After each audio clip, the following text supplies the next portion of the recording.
Crime alert, जुर्म के खिलाफ आवाज।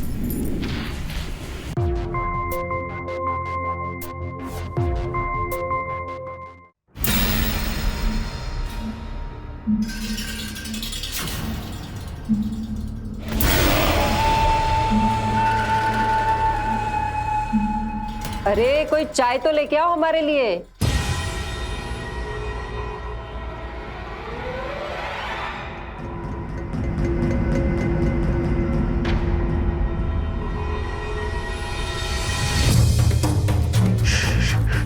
शिव मंदिर, पुराना शिव मंदिर, वहाँ जल्दी जाइए, खून हुआ है वहाँ। हाँ जल्दी जाइए।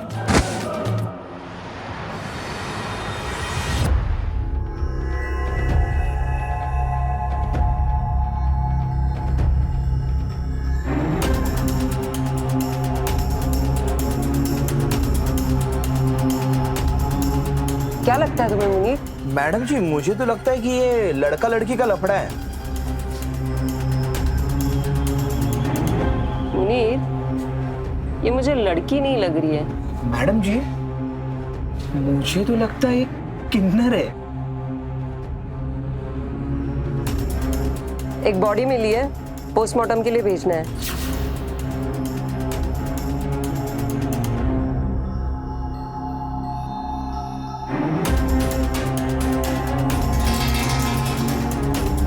मैडम, हाँ मैडम 2 फोन मिले।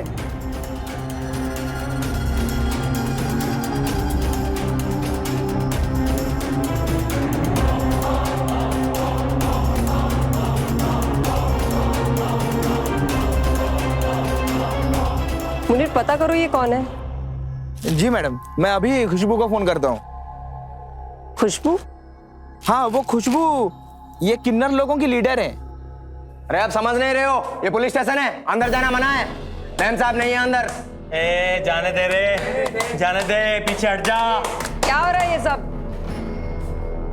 चलिए अंदर चलिए, आइए। हम खुशबू हैं, इस इलाके के सारे किन्नरों की माँ हैं हम। बैठिए। मैडम जी, खुशी हमारे साथ रहती थी, हमें इंसाफ चाहिए इंस्पेक्टर मैडम जी। खुशी के लिए इंसाफ चाहिए, खून हुआ है खुशी का, और जो ससुरा खुशी का खून किया है ना, उसको हम बहुत अच्छे से जानते हैं। आप बस हमारे साथ चलिए और उस हरामजादे ब्रिजेश को गिरफ्तार कीजिए। अगर आप नहीं जाएंगी ना तो वो ससुरा भाग जाएगा। हम ऐसे बिना वारंट के किसी को गिरफ्तार नहीं कर सकते। और वैसे ये ब्रिजेश है कौन, और खुशी का ब्रिजेश के साथ क्या संबंध है? ब्रिजेश हमारे यहाँ के लोकल एमएलए का पालतू कुत्ता है, बहुत हो रहा है उस ससुरे का, चौड़ में घूमता है। मैडम जी, बात ऐसी है कि एमएलए साहब के घर में बेटी पैदा हुई थी और हमें बुलाने के लिए ब्रिजेश हमारे घर आया था।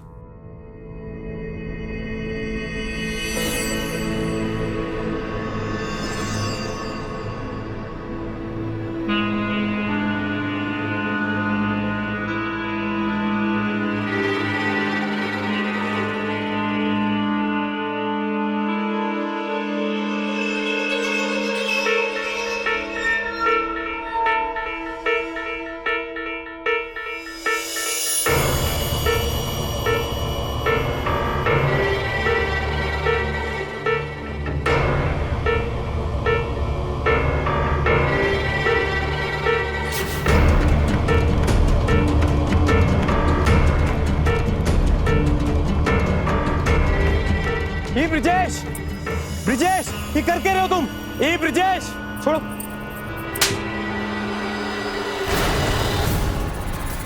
क्या बदतमीजी है, तमीज से पेश नहीं आ सकते क्या? तू शायद भूल गई है कि शहर के सबसे ईमानदार आदमी से बात कर रही है। ब्रिजेश नाम है हमारा, ब्रिजेश। तो फिर ईमानदार आदमी की तरह रही है ना, ये छिछोरे वाली हरकतें क्यों कर रहे हैं? ये तेवर ना कहीं और जाके दिखाना, उसको समझी कि नहीं? वो तो हमारा दिल तुम्हारे ऊपर आ गया इसलिए थप्पड़ बर्दाश्त कर गए, वरना इस थप्पड़ का जवाब देना हमें बहुत अच्छी तरह आता है, समझी? गंगा मैया की कसम, ये गुलबदन जैसा शरीर है ना तुम्हारा, नोच के ना गटर में फेंक दूंगा, ढूंढती रह जाएगी। अरे काहे गुस्सा हो रहे हो बॉस? खुशी, तू अंदर जा, जा जल्दी। हाँ ब्रिजेश बाबू, अब बताइए क्या काम पड़ गया हमसे? अरे हमें बुला लिए होते, यहाँ आने की तकलीफ काहे लिए आप? क्यों? ये हमारा घर भी तो है। ब्रिजेश बाबू, आप तो हमारे माई बाप हैं, आप तो बहुत अच्छे से जानते हैं। कौन है ये आइटम? पहले तो नहीं देखा इसको यहाँ पे। हाँ नहीं आई है, खैर वो सब छोड़िए, आप ये बताइए कि यहाँ कैसे आना हुआ?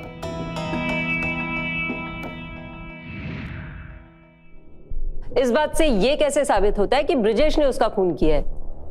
अरे मैडम, ब्रिजेश बहुत बड़ा तोप आदमी है। असल में वो एक दलाल है, लाइसेंस दिलवाता है। पेट्रोल पंप, दवाइयों की दुकान, ऐसी चीजों का लाइसेंस दिलवाता है ब्रिजेश। और तो और जौनपुर के सारे एमएलएस को और भी बहुत सारी चीजें सप्लाई करता है वो।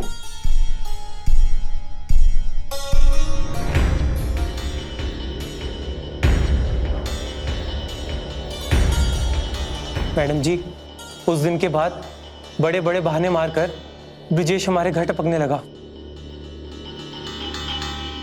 खुशी हमारी टोली की सबसे खूबसूरत किन्नर थी और ब्रिजेश जैसा इंसान उस पर गंदी नजर रखता था। और तो और उसने खुशी के करीब जाने के लिए पैसों का लालच देना चाहा। सिर्फ इतना ही नहीं, उसने खुशी के लिए होटल में रूम भी बुक करवाया। क्या खुशी को पता था कि ब्रिजेश ने उसके लिए तुम्हें पैसे ऑफर किए? हाँ मैडम, उसे पता था। खुशी हमारी बेटी की तरह थी। सोचो अगर कभी ब्रिजेश उसे पकड़ लेता और उसका जबरदस्ती करता तो हमने सोचा कि क्यों ना खुशी को सबसे पहले बता दिया जाए, ताकि वो सब कुछ समझदारी के साथ और होशियारी के साथ सब चीजें संभाल ले।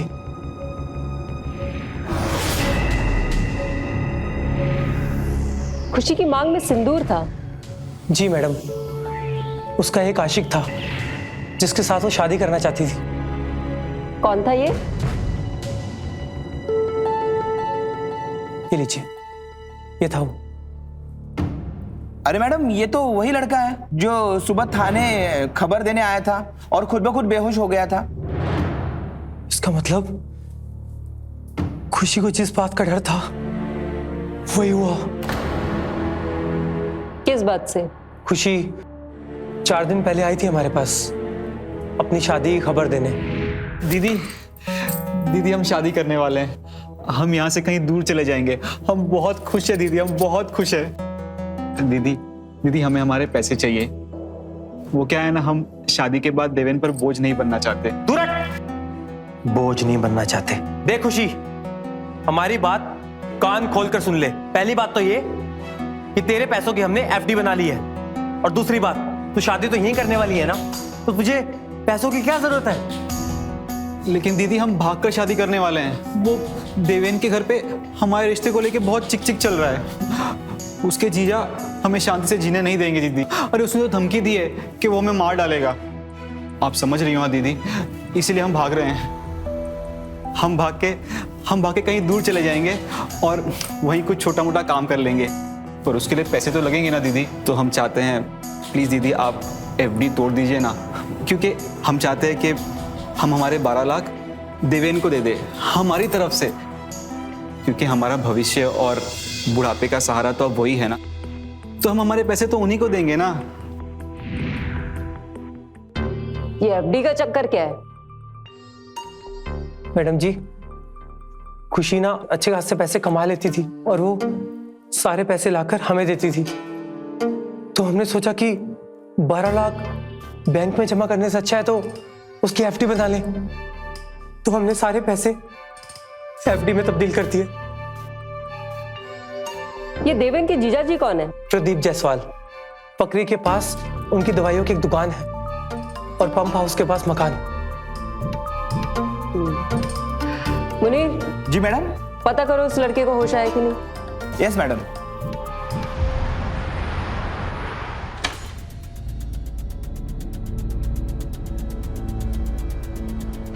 मिस्टर देवेन, कोई बात नहीं, लेटे रहो।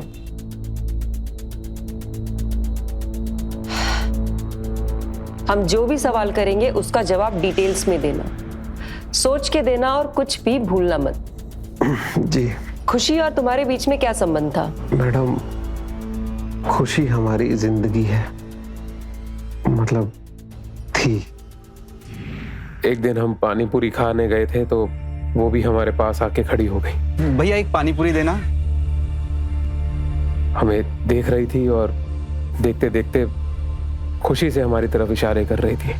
हम थोड़े से छटपटा उठे और उस दिन हमें पता चल गया था कि उसे हमसे लगाव है, लेकिन वो एक किन्नर थी और हमें हमारा दायरा अच्छे से पता था।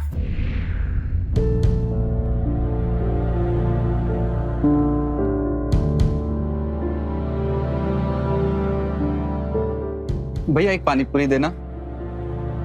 शादी करेगा हमसे? हमारे पास बहुत पैसा है, जिंदगी बना दूंगी तेरी, तेरे उस हरामखोर जीजा से छुटकारा दिला दूंगी हमेशा के लिए।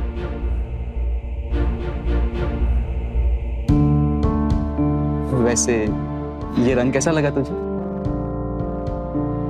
तेरे लिए ही लगाया है मैंने।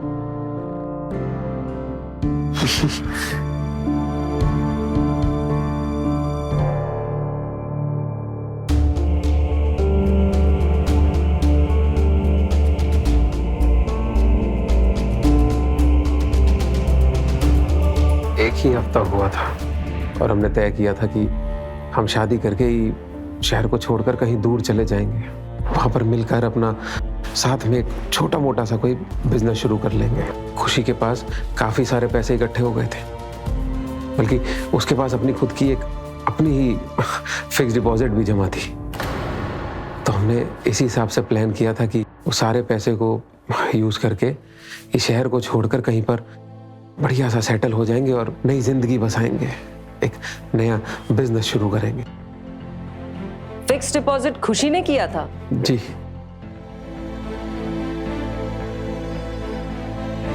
तो हमने सोचा कि 12 लाख बैंक में जमा करने से अच्छा है तो उसकी एफडी बना लें। तो हमने सारे पैसे एफडी में तब्दील कर दिए। तो फिर उस पैसे का क्या हुआ? पता नहीं मैडम, शादी से एक दिन पहले खुशी खुशबू से मिलने गई थी, उसको बताने की वो शहर छोड़ के बाहर जा रही है। तो सारे बैंक के जो भी कागजात, सब डॉक्यूमेंट्स हैं, वो सब उसको वापस देते। लेकिन पता नहीं क्यों खुशबू ने देने से मना कर दिया। क्यों? मैडम क्या है ना कि ये जो खुशबू है ना, ये बहुत ही, कहना नहीं चाहिए पर बहुत ही गंदी औरत है। एक तरफ जीजा जी जो दवाई का दूसरा दुकान खोलना चाहते थे, तो बस जबरदस्ती हमारी शादी कराने चाह रहे थे कि दहेज का पैसा मिले और उससे अपनी दुकान खरीद सके।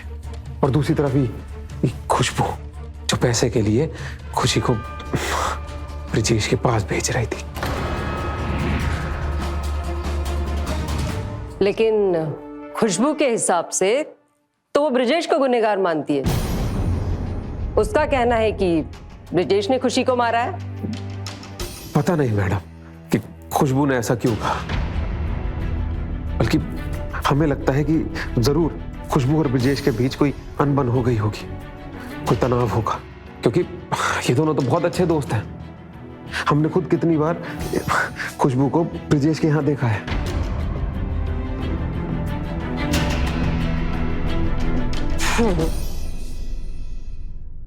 अच्छा ये बताओ कि कल रात को क्या हुआ था? मैडम कल रात को हमने मंदिर में जाकर शादी कर ली थी। पुराने शिव मंदिर में हमने शादी करने का तय किया और वो मंदिर एकदम सुनसान जगह पे था। हमने एक मंगलसूत्र को 2 हिस्सों में तोड़ दिया, एक अपनी कलाई पे बांध दिया और दूसरा खुशी पे। हमने इस टूटे हुए मंगलसूत्र के 2 हिस्सों को एक नया नाम दिया, प्रेम सूत्र। उसके बाद हमने उसका मांग भर दिया और उसने उसी सिंदूर से हमारे माथे पे तिलक लगाया।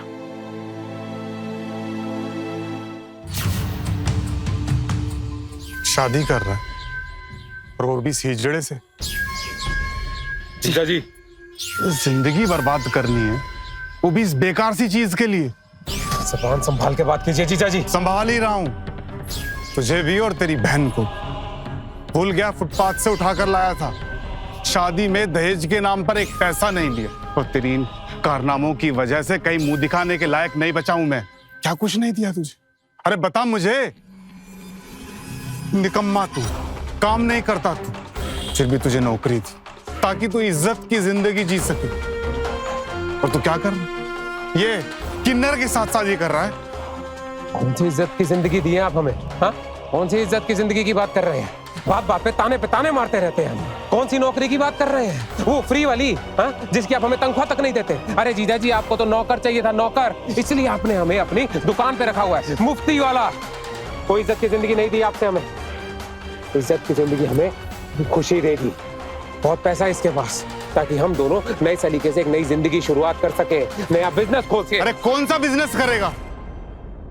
जिस्म का? जीजा जी, जबान संभालिए। देवेन नहीं, ब्रिजेश तो ऑफर भी दे चुका। जीजा जी, हमें माफ कर दीजिए जीजा जी, की कोई गलती नहीं, सारी गलती हमारी है, हमें माफ कर दीजिए, की कोई गलती नहीं। ठीक है, सब ठीक है, तुम्हारी कोई गलती नहीं। पुरानी बातों को भूल जाओ और तुम दोनों कहीं नई जगह जाकर अपनी जिंदगी की शुरुआत करो।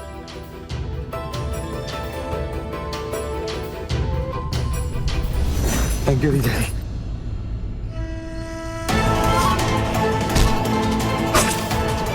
जीजा जी, देवेन,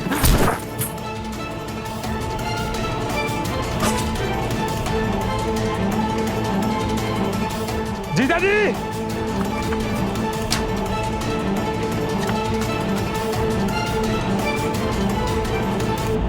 खुशी, खुशी,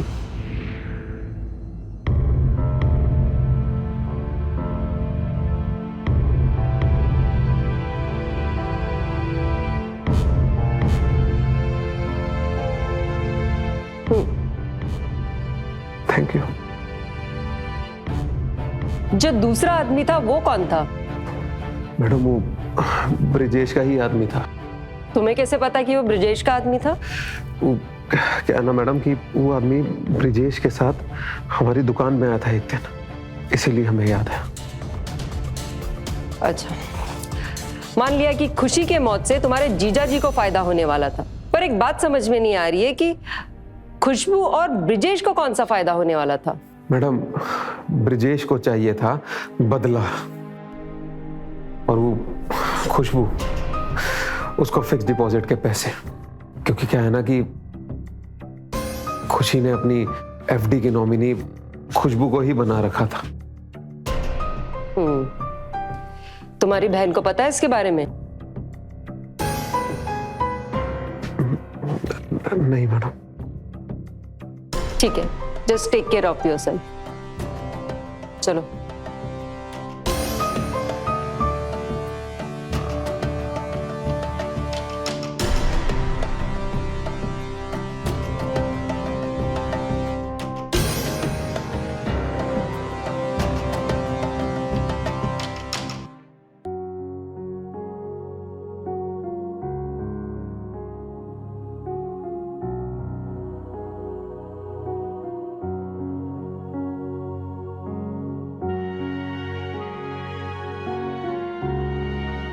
बहुत खूबसूरत हो तुम। हम खूबसूरत नहीं, खुश नसीब है, क्योंकि आप हमारे जिंदगी में आए, वरना हम जैसों के नसीब में ये प्यार और इज्जत कहाँ।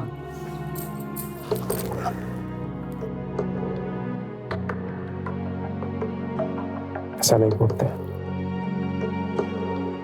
पता है, हमारे जैसे खुशबू दीदी, नगमा, विमला, हमारे कौम के सभी लोग, इन सब का एक आम जिंदगी जीने का ख्वाब होता है। मर्द से शादी मनाना, नौकरी पर जाना, लेकिन सबके नसीब में तुम्हारे जैसा आदमी थोड़ी है। हमारे जीवन में ये सब कुछ हो पा रहा है क्योंकि तुम आए हो। ये सब कुछ सिर्फ तुम्हारी वजह से मुमकिन हुआ है, सिर्फ तुम्हारी वजह से।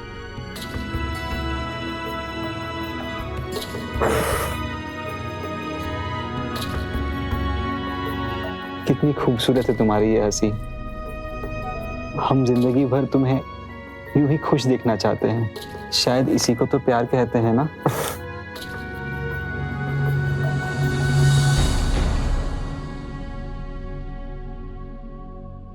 अब आपके पति को बुलाएंगे प्लीज। परसों रात से वो घर नहीं पहुंचे। वो परसों से घर नहीं आए और परसों रात को ही ये सारे किस्से हुए। हमारा समाज प्यार को अलग अलग अंदाज में देखता है। उसने प्यार को कई हिस्सों में कंपार्टमेंटलाइज यानी कि विभाजित कर दिया है, जैसे कि पति पत्नी का प्यार, भाई बहन का प्यार, माता पिता का प्यार, गर्लफ्रेंड बॉयफ्रेंड का प्यार इत्यादि। लेकिन जब यही प्रेम साधारण से हटकर कुछ अलग दिखने लगता है तो समाज इसे स्वीकारने से इनकार कर देता है, जैसा कि देवेन और खुशी के साथ हुआ। लेकिन ऐसा क्यों होता है? प्यार तो प्यार ही होता है, फिर इसमें ये दोगलापन क्यों? प्यार तो किसी से भी किया जा सकता है और प्यार करना कोई गुनाह नहीं होता। लेकिन आजकल जिस तरीके से ऑनर किलिंग की घटनाओं को अंजाम दिया जा रहा है उससे साफ जाहिर होता है कि अपनी पसंद से प्यार करना कोई गुनाह से बढ़कर नहीं है। खुशी के साथ जो हुआ, क्या वो समाज का दोगलापन और नफरत थी? लेकिन एक बात है जो समझ में नहीं आ रही कि हत्या खुशी की ही क्यों हुई? देवेन कैसे बच गया? क्या इसके पीछे कोई और उद्देश्य था? नमस्कार, मैं हूं अमित पचौरी और आप देख रहे हैं क्राइम अलर्ट। आज की इस कहानी को जानने के लिए आइए चलते हैं आगे।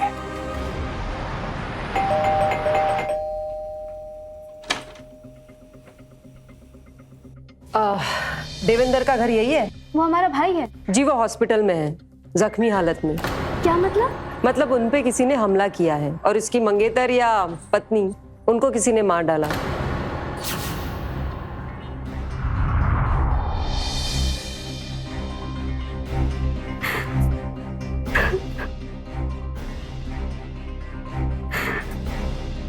हमें पता था कि उसके साथ कुछ बुरा होने वाला है। उस किन्नर ने हमारे भाई को फंसाया। देवेन भी पगला गया था। हमारे भाई ने झगड़ा किया उस किन्नर के लिए हमसे, हमारे पति से शादी करना चाहता था। अब आप ही बताइए, क्या कभी ऐसा हो सकता है? शादी एक आदमी और एक औरत के बीच में होती है, लेकिन वो एक किन्नर से शादी करना चाहता था।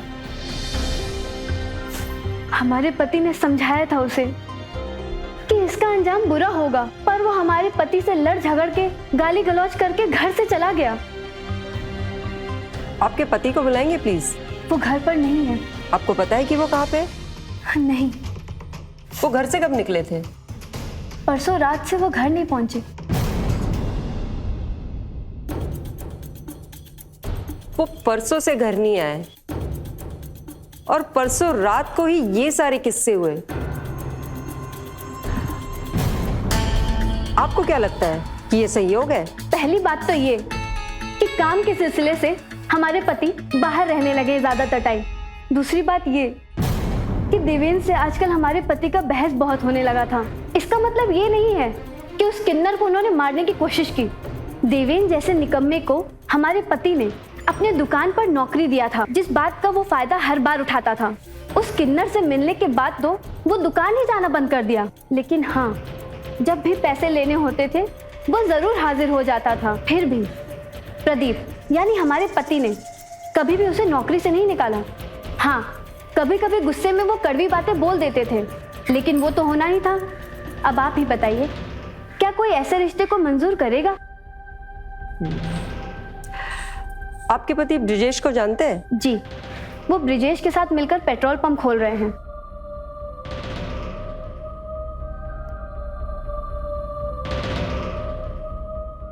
मुनीर, मुझे ब्रिजेश के घर पे मिलो।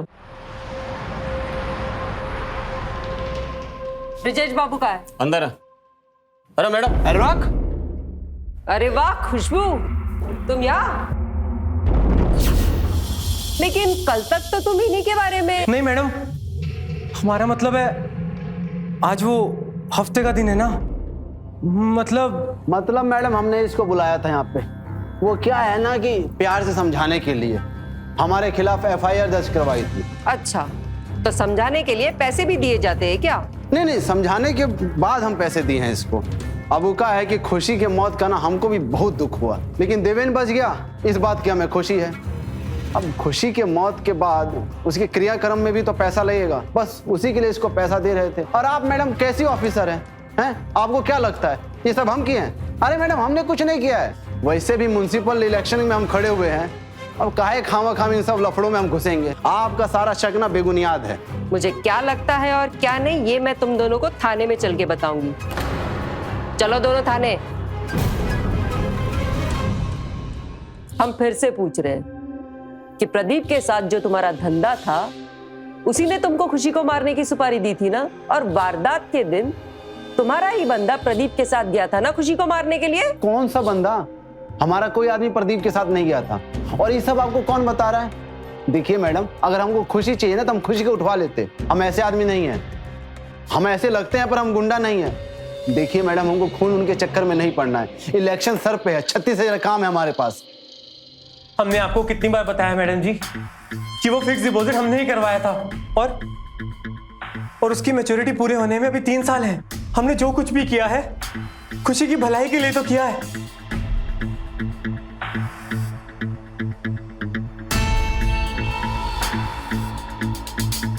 खुशी के फिक्स डिपॉजिट का नॉमिनी तुम ही हो ना? हाँ हम ही हैं, पर आप हमारी बात तो मानिए।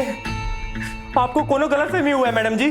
जो भी आपको ये बताया कि मैच्योरिटी टूटने वाला है वो सरासर झूठ बोल रहा है मैडम जी, झूठ बोल रहा है वो। खुशी को पाने के लिए तुमने खुशबू को पैसे दिए, खुशी ने इनकार कर दिया तो तुमने उसका खून कर डाला। अरे कैसा बात कर रही है मैडम? इतना सा बात के लिए हम उसको मरवाएंगे? देखिए हमारे को अपनी जिंदगी में बहुत कुछ हासिल करना है, और मैडम अगर हम चाहें ना तो खुशी से ज्यादा खूबसूरत लड़की को हम खरीद सकते हैं।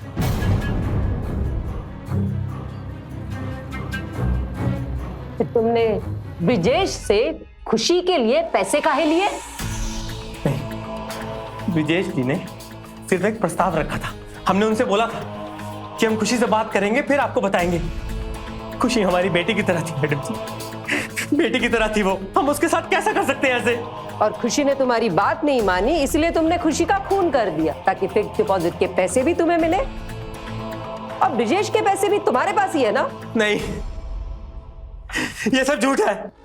ऐसा कुछ भी नहीं है मैडम जी, ऐसा कुछ भी नहीं है। तुमने हमें बताया कि ब्रिजेश ने ही खुशी का खून किया है और फिर उसी के घर पे मिलने गए। मैडम जी हमसे सिर्फ एक ही गलती हुई है कि हमने ब्रिजेश जी को फंसाना चाहा। पहले हमारे पीछे था और खुशी को देखने के बाद उसका दीवाना हो गया।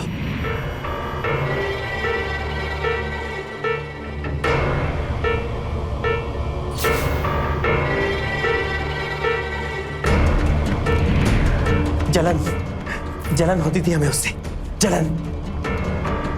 कोई इतना खूबसूरत, इतना अच्छा कैसे बन सकता है? हम तो हमेशा से ही चाहते थे कि उन दोनों का प्यार तोड़ सके। उनको साथ में देखना हमारे लिए जहर बन चुका था, जहर। और साथ साथ हम ये भी चाहते थे कि वो ब्रिजेश जी के चंगुल में फंस जाए ताकि हमारा धंधा चलता रहे। लेकिन हमें खुशी को भगाने में मदद करनी चाहिए थी। हमसे बहुत बड़ी गलती होगी मैडम जी, लेकिन हमारा विश्वास कीजिए मैडम जी, हम तो आज भी ब्रिजेश जी के घर गए थे उनके पैसे वापस लौटाने, और साथ साथ ये भी बोले कि इन पैसों का इस्तेमाल खुशी के अंतिम संस्कार के लिए अच्छे से करना। ब्रिजेश जी बेकसूर है मैडम जी, बेकसूर है ब्रिजेश जी। ये केस दिन ब दिन पेचीदा होता जा रहा था। जिस केस को हम ऑनर किलिंग का केस समझ रहे थे, वो असलियत में उससे कई गुना ज्यादा उलझा हुआ निकला। इसमें काम, क्रोध, मोह, माया, लालच सब जुड़े हुए थे। समाज के शक्तिशाली लोग दो कमजोर लोगों को अपने वश में करना चाहते थे, सिर्फ इसलिए कि वो उनका फायदा उठा सके। इस केस में साफ साफ नजर आ रहा था कि जिस तरीके से प्रदीप ने हर तरीके से देवेन का फायदा उठाया, उसी तरीके से खुशबू भी खुशी का फायदा उठा रही थी। 3 दिन हो चुके थे मर्डर हुए, लेकिन अब तक ये पता नहीं चला था कि ये मर्डर किसने किया है और इसके पीछे मकसद क्या है।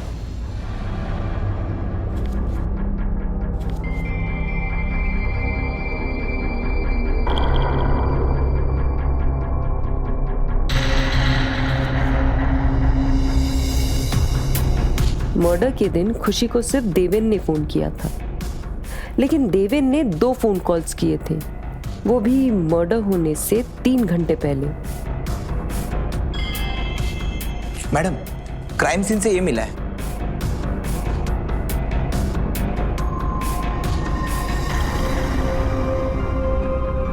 और ये डॉक्टर सिन्हा की रिपोर्ट।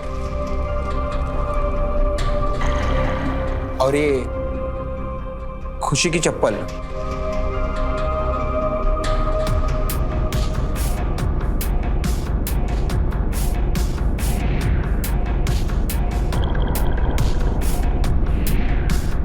एक काम करो। जी मैडम। डॉक्टर सिन्हा को फौरन बुलाओ। Okay madam.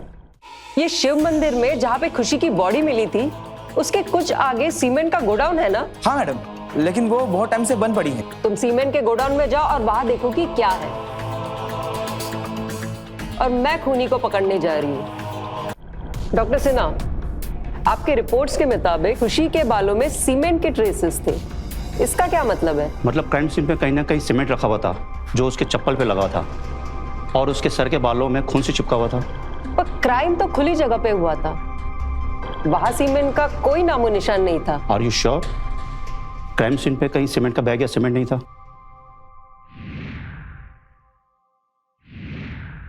नहीं, बिल्कुल भी नहीं।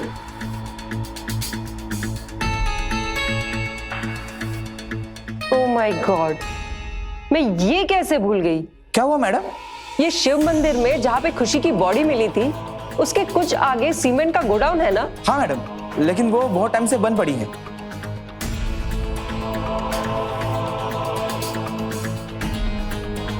Thank you doctor Sinha. Munir, तुम सीमेंट के गोडाउन में जाओ और वहां देखो कि क्या है, और मैं खूनी को पकड़ने जा रही हूँ।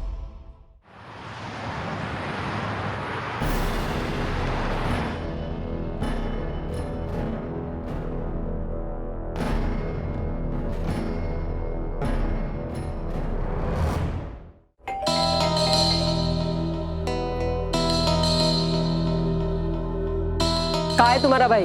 अपने कमरे में। पर क्या हो गया?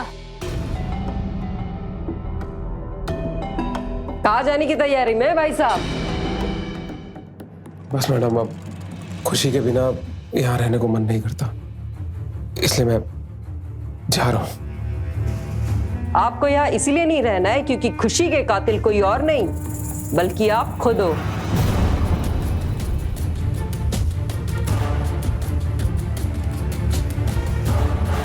ये क्या कह रही हैं आप? भाई दाद देनी पड़ेगी। पहले दिन से हमें इस तरह से गुमराह कर रहे हो कि कुछ पल के लिए तो मैं भी गुमराह हो गई थी, पर अब सब कुछ साफ साफ नजर आ रहा है। एफडी के पैसों के लिए तुमने खुशी का खून किया। अपने जीजा जी के तानों से तुम तंग आ चुके थे, इसीलिए तुमने खुशी को सहारा बनाया अपनी नई जिंदगी की शुरुआत के लिए।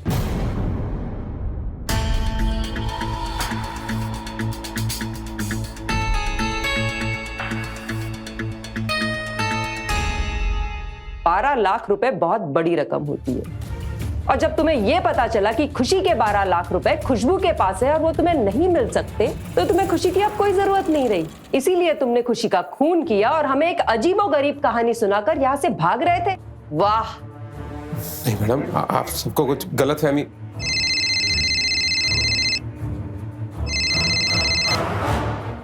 हेलो,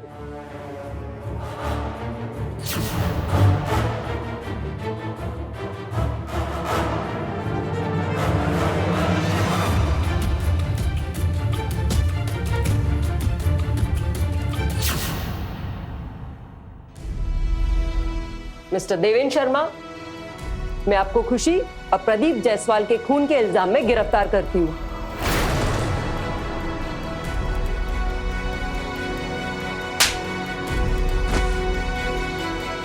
बताएगा?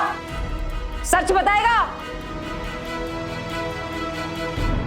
हाँ, हमने ही खून किया। दोनों का, लेकिन हमारा इरादा उन दोनों का खून करने का नहीं था।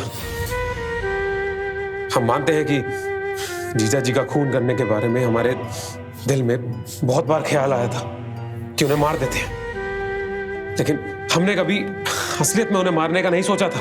हमें लगा कि जीजा जी का कोई बच्चा तो है नहीं, तो उनकी दुकान तो हमें ही मिलेगी। हम तंग आ गए थे, उनकी बातें सुन सुनकर हम तंग आ गए थे।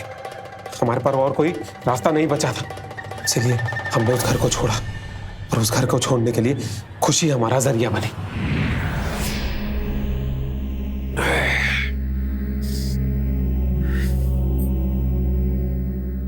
देव, कल सुबह लखनऊ के लिए कितने बजे निकलना है? इतनी भी जल्दबाजी का है? हम सोच रहे थे कि 2 दिन बाद चलते हैं। क्यों? हमने तो तय किया था ना कि हम शादी करके तुरंत ही निकल जाएंगे। देखो, हम ज्यादा देर तक अगर यहाँ रुके तो जीजा जी कुछ कर बैठेंगे, और फिर खुशबू दीदी, उन्हें भी पता चल जाएगा ना। तुम्हारे पैसे भी तो हैं, उनका क्या? कहाँ है पैसे सारे? वो खुशबू दीदी से हमने बात की है उनके बारे में। उन्होंने कहा है सारे पैसे एफडी में रखे हैं, 3 साल के बाद हमें मिल जाएंगे। अरे कोई मजाक है क्या? मजाक कर रहे हो? 3 साल बाद मिलेगी एफडी? भाई, हमने तुमसे शादी की ताकि हम लोग इस शहर को छोड़ के चले जाएं, अपना नया काम धंधा शुरुआत करेंगे, एक अच्छी सी जिंदगी जिएंगे, इज्जत की। यहाँ से जाएंगे, अपने वो जीजा जी जो टुकड़े हमको मारते हैं ना, उनके पलना नहीं पड़ेगा उन पर। हमें अपना घर छोड़ दिया, सब कुछ छोड़ दिया, और तुम कह रहे हो कि पैसे नहीं है। देखो, ऐसा नहीं होता है। एफडी जो है ना, उसे तोड़ा भी जा सकता है। चलो चलो हमारे साथ चलो, हम कर। ये क्या कह रहे हो तुम?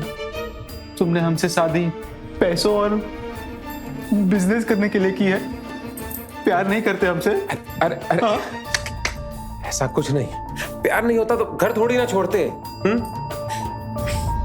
अच्छा, तुम एक काम करो, सब सामान वगैरह सब बांधो, हम कल ही लखनऊ जाएंगे, ठीक है? हम पैसों का इंतजाम करके आते हैं। चलो। हमें पता चला कि खुशी के पास तो पैसे ही नहीं है, तो हम खुशी से अपना पीछा छुड़ाना चाहते थे। तो इसलिए हमने एक फुल प्रूफ प्लान बनाया, और इसके लिए हमने पुराना सीमेंट का गोडाउन ढूंढा, और उस जगह के बारे में किसी को नहीं पता था, और बस उस रात हम वहां पहुंचे। हेलो खुशी, हाँ हम बोल रहे हैं। अच्छा सुनो ना, एक बहुत जरूरी काम है तुमसे, तुम यहाँ जल्दी आ जाओ। अरे हमारी खुफिया जगह है, आओ तुम्हें याद दिखाते हैं। सीमेंट का ना वो पुराना गोदाम है, बस हाँ जो बंद रहता था, बस वही, उधर ही आना। अच्छा सुनो, जल्दी आओ, एक इमरजेंसी है, एक प्लान है हमारे दिमाग में, वेट कर रहे हैं, जल्दी आओ, आ जाओ।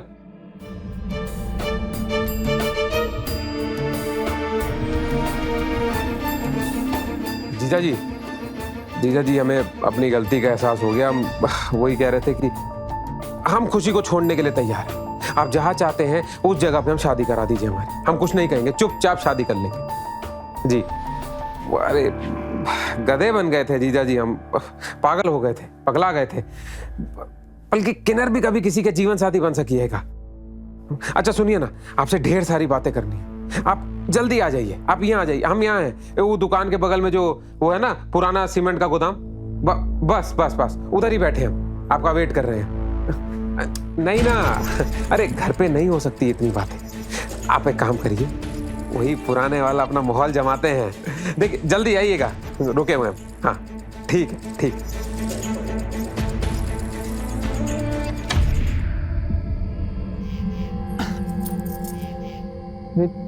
देव, यहाँ क्यों बुलाए हो हमें? चलो चलो कोई अच्छी जगह जाके खाना खाते हैं। ये क्या कर रहे हो? रोमांस करने का मूड है बेबी। चलो आते हैं। अरे यार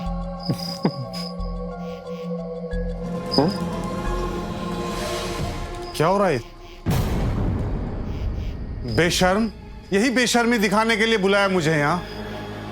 आज मैं तुझे यहीं जिंदा दफन कर दूं। नहीं,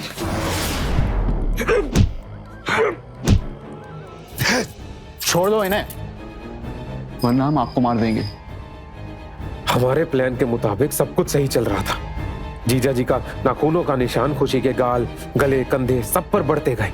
हमारा केस अब और भी जबरदस्त हो गया, एकदम फुल प्रूफ। अब खुशी का मर्डर का पोस्टमार्टम रिपोर्ट में जीजा जी के फिंगरप्रिंट्स, नाखूनों के निशान अच्छे से दिख जाएंगे। बस हम एकदम निश्चिंत हो गए कि बस हमारा रास्ता तो अब क्लियर है।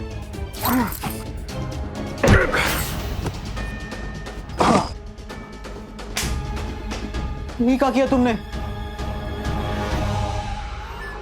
अरे बीवी को मार रहा था, यही होना चाहिए था इसके साथ। जीजा जी, जीजा जी, ये तो मर गए। चलो हम यहां से निकलते हैं, कोई देख लेगा तो हम। चलते हैं। अभी पहले अधूरा काम तो पूरा कर ले। कैसा काम? पूरा नहीं छोड़।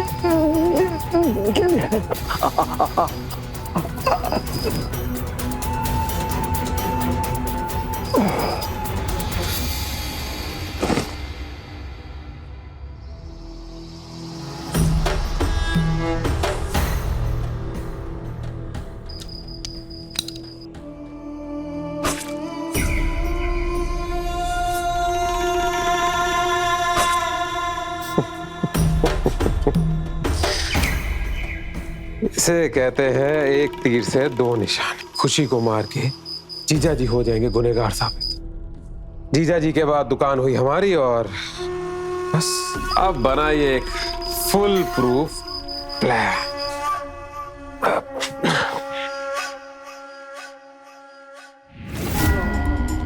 तुम्हारा full proof plan full proof नहीं रहा है ना?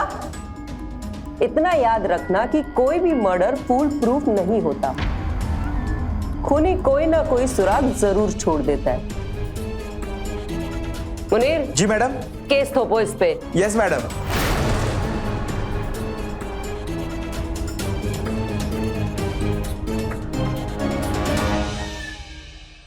देवेन पर दफा 302 के तहत मर्डर चार्जेस लगाए गए और उसे उम्र कैद की सजा हुई। आखिर देवेन कब और कैसे क्रिमिनल बना और वो कौन सी चीज है जो अच्छे खासे इंसान को कातिल बना देती है? जवाब है लालच। जी हां, लालच। खुशी ने देवेन का प्यार पाने के लिए उसे पैसों का लालच दिया और देवेन पैसों के लालच में खुशी के साथ प्यार का नाटक करता रहा। वहीं दूसरी तरफ प्रदीप कदम कदम पे देवेन की बेइज्जती करता रहा, जिसका अंजाम यह हुआ कि प्रदीप की जान चली गई। मोहब्बत एक ऐसी चीज है जो बिना किसी मतलब के की जाती है। अगर कोई आपसे मतलब से मोहब्बत कर रहा है तो आप उससे दूर हो जाइए। इसी सुझाव के साथ मैं अमित पचौरी आज की इस कहानी में विदा लेता हूं आपसे। फिर मुलाकात होगी एक सच्ची कहानी के साथ। तब तक याद रखिएगा, क्राइम से अगर बचना चाहते हैं तो अलर्ट रहिए।